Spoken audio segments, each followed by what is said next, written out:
Good morning. It is the Cotter and Marshall Show. Thank you for hanging out. Don't forget, jump on that stream. Facebook, YouTube, and Twitch. You can like, follow, and subscribe.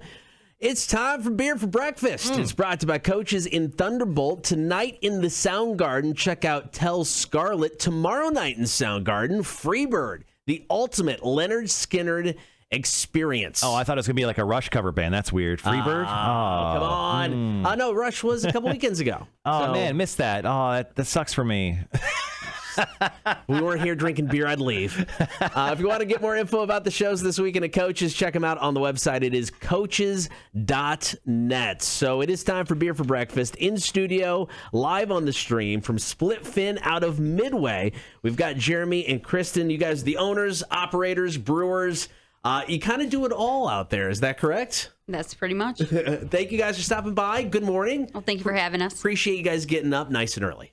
Of course. So one of the new additions of Split Fin, and we got a chance to go check out your brewery about a year ago. Yeah, I think it was during the pandemic, and we were sick of sitting in our houses, and you guys were open at that point. We came down like right when you opened, and we had a great time. Went out back and sat and had a few beers, but I realized that you guys actually just created a new little addition out there. You kind of wiped away everything that was out there, and you built like some axe throwing things. So that's just another way to probably get some good cash flow coming to the building. But what was kind of the idea of putting that into a brewery? Because it hasn't been done a lot. Now, it just happened in Southbound here, but something you guys want to do just to kind of spruce up the place, to add a little something? Yeah, we were trying to think of ideas. One of the ideas was one of those mini bowling alleys. That'd be cool, too. Yeah. Some skee ball?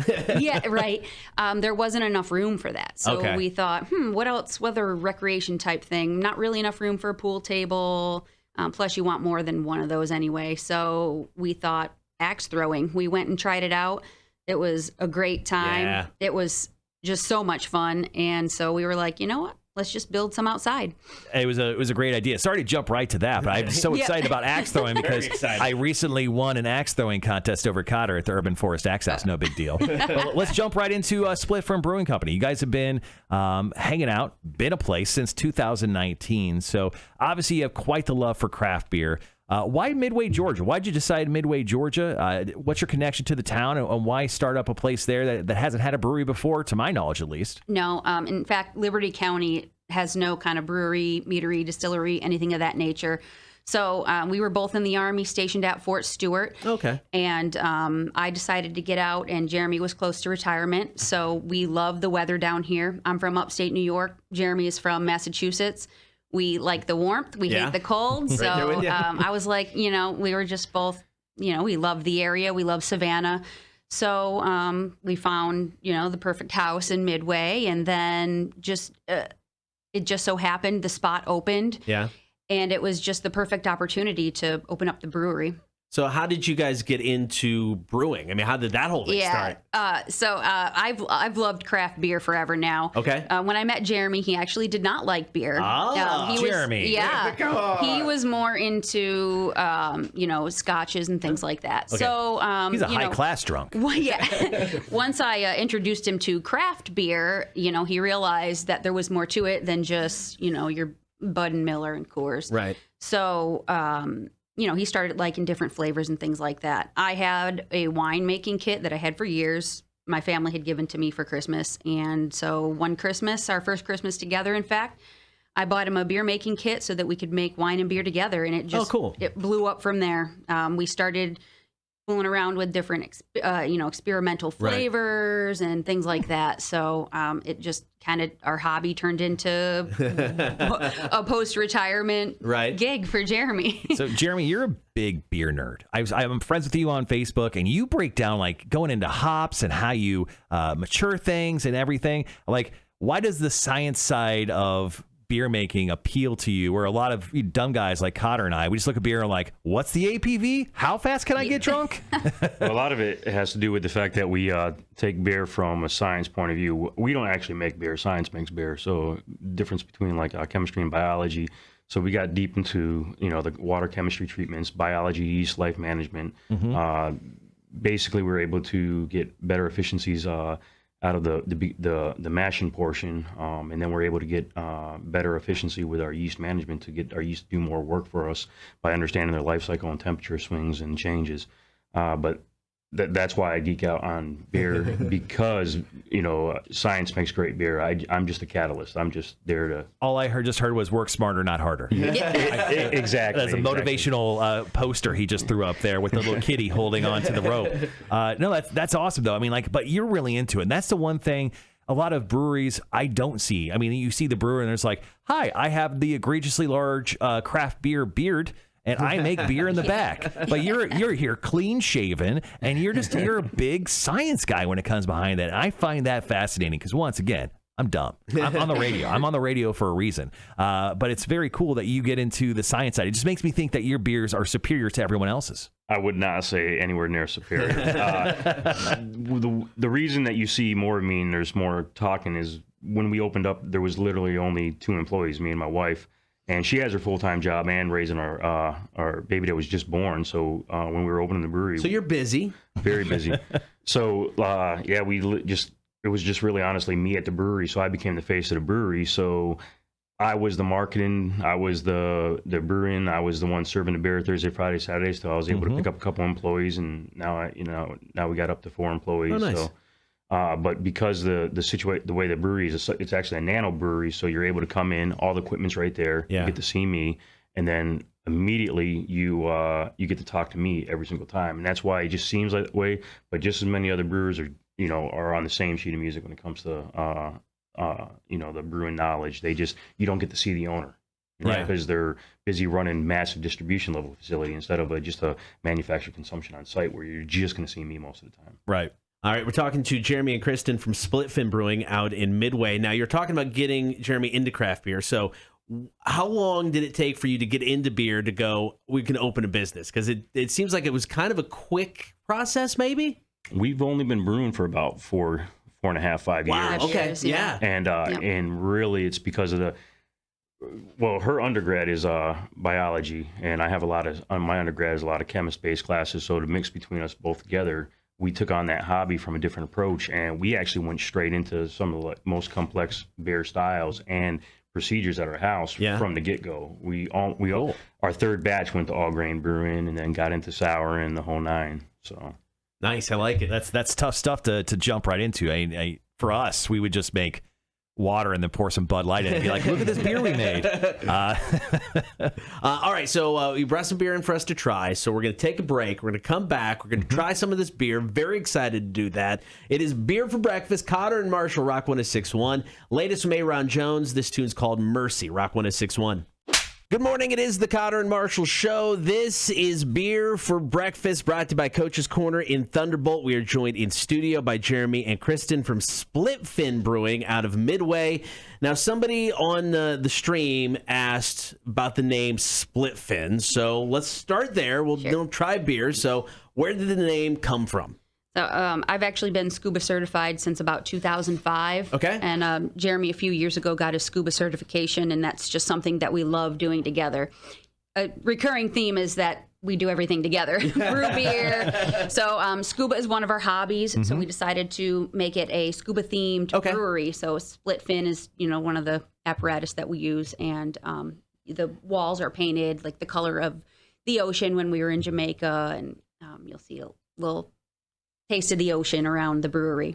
And of course, Split Fin Brewing is actually in Midway, Georgia. It's at 60 Butler Avenue, spot number 3 right there, that little strip right there. Yeah, it's about a mile and a half off of 95. We get a lot of travelers coming up and down. Super easy to get to. There's actually one day, to make myself feel better, I stopped. There's like a little hiking trail just before, like half a mile out. Yeah. I hiked and then I went to your brewery. Perfect. So, yeah, it was Burn perfect. some calories first. That's right. We actually got one more question, and then let's jump into our first beer that we'll try today. Cam wants to know, what's the number 1 selling beer at Split Fin?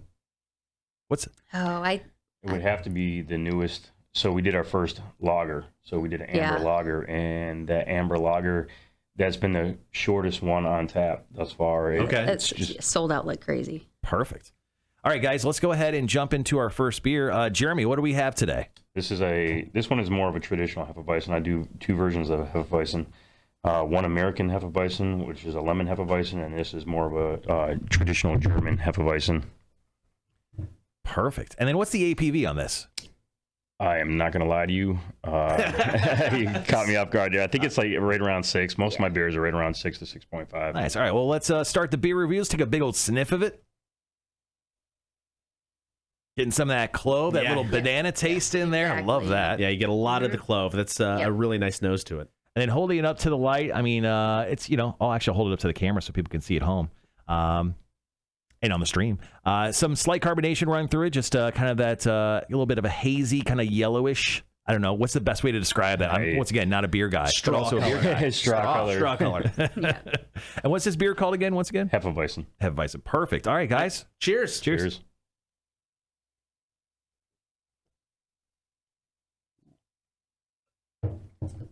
It's got a great flavor to it, just kind of that clovey banana. It's very smooth. It's not harsh. It slides right down the gullet. I really like that one. That one is easy. It's got a bit of a, it's hop or it's almost like a straw type of flavor on the back end. What is that? It's a little bit of the malt. The malt there? Yeah, perfect. So normally, Hefeweizen's not my go-to. But I like this. It's not, it's usually because the clove or the banana is too much for me. Where this one isn't necessarily overpowering. It's very nice, very refreshing. It drinks fast, if that makes sense. It's one of those. It's one of those. I don't know what you mean, but I'll go with that. Yeah, no. It drinks. It's one of those beers where I think it goes down way quicker than you think.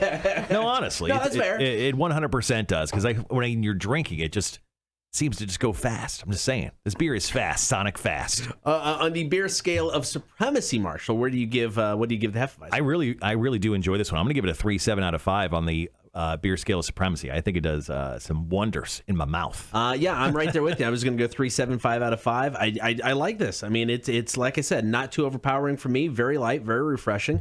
I could go and have a couple of these and be a very happy person. Now, once again, I know you're a little bit biased, guys, but Jeremy and Kristen, what do you give your very own beer, your Hefeweizen from Splitfin? What do you think? I give all my beers top. It's fine, you can. Is it a 5 out of 5? All of my beers are very specifically balanced in my processes. So I make minute changes till I get them perfect to my liking. Sure. I mean, how long of a process does that take from when you first start to brew something to when you feel good about actually, all right, I'm ready to sell this?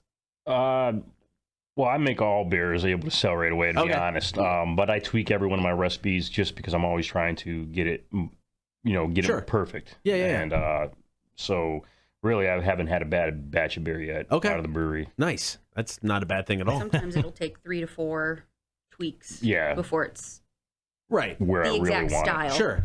That makes sense. Yeah. Now, so one question kind of going back to getting him into brewing, and then we're going to take another break and come back, and we'll try the second beer.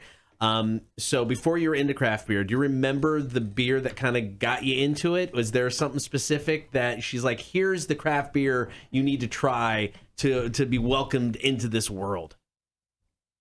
I cannot remember a specific one. I was just blown away with that beer actually tasted different. Like had taste. Yeah, right. It's a weird moment for all of us. It is. It could have been any. I used to listen to a segment up in New York. Beer Mike would be on every Friday. And nice. Whatever he would recommend that morning, I would go to the store and that afternoon after work and buy what he recommended. And each weekend I'd try different craft beers. So. Nice. All right, so coming up next, we're going to try the second one. What do we got? What's the other one? Berliner Weisse. I love it. Let's do that. That's coming up next. Beer for breakfast. We've got Jeremy and Kristen from Splitfin. It's more coming up. Cotter and Marshall, Rock 106.1.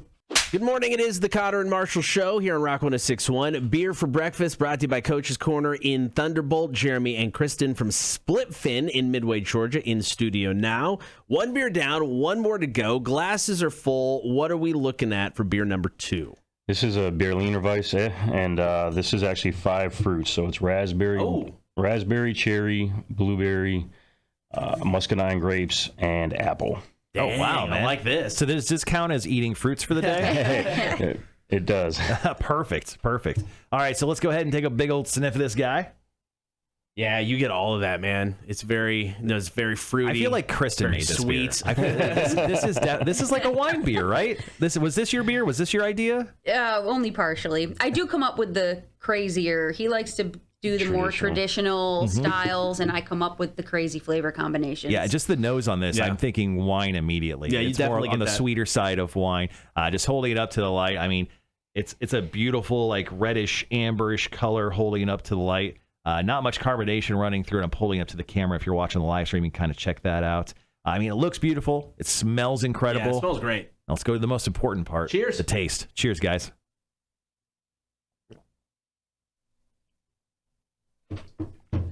Ooh, Don't drop that. I know. I'm trying not to. No, that's it. To me, this is wine. Like this is the beer that you get for the girlfriend, the first date, the wife, Or whatever. me. I love this beer. What are you talking about? Or you. I'm just saying this is like a great intro beer for someone who maybe hasn't had a ton of beer because it's not overly hoppy or malty. It's got a great even flavor to it. It's fruity. Obviously, you're tasting all those berries and those grapes.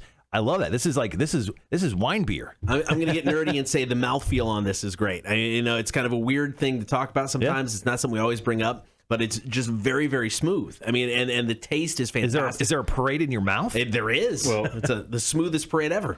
The reason it's very effervescent. So you said earlier that you don't see a lot of carbonation. It's because the CO2 is such a high CO2. It's actually a lot of carbonation, and actually it's much smaller, finer bubbles. So the CO2 content is much higher. So you don't see the big bubbles rising up, but you feel them going down. I love that, actually. That's a great way of explaining it. All right, Cotter, on the beer scale of supremacy, what do we give this beer? I'm going 3.9 out of 5. I really like this beer. I would go and just sit there and drink this one all day. I'm a fan of this a lot. I feel like I can drink this beer with a pinky up. Like this is It'd be respectable, This is the finer of the beers that Splitfin has to offer. No, I really enjoy this one. Honestly, I think I can.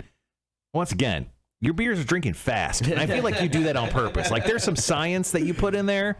Mr. Science Man, Jeremy, that I think you're not telling us about. These beers are drinking way too quick. So for that, I'm going to give this one a 4 out of 5. Damn. I really like this one. Nah, it's really, really good. The flavors there, the tiny carbonation bubbles that I can't see to the fine eye. Apparently, there's a ton of them in there. And I love that fact. Once again, science.